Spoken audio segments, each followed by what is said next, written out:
Okay, one of the factors that is going on out here, like in many parts of the third world,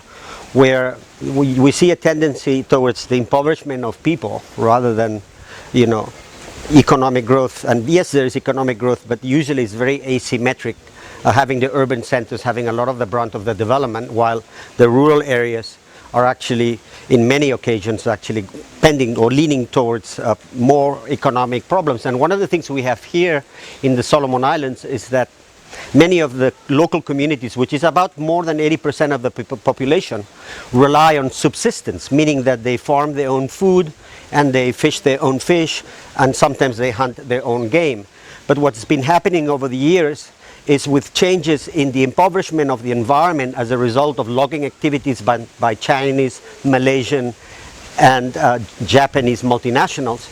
a lot of the resource base that these people depend on have degraded to the point that there has been an increasing move towards monetization, or the need of money to buy rice and other goods such as sugar, flour and so forth. So we have various forces going here. We have a dietary change in where the health of people has actually diminished, increasing heart disease, increasing diabetes,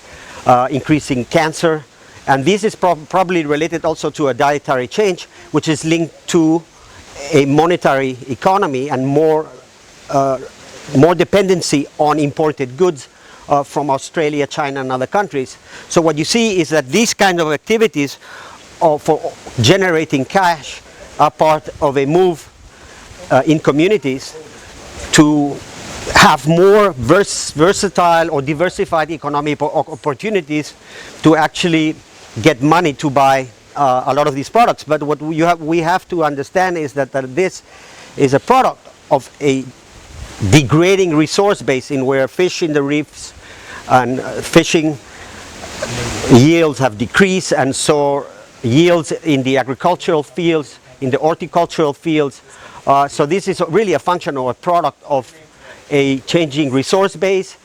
and a changing economy, which is leading really to the poverty in many aspects of local people.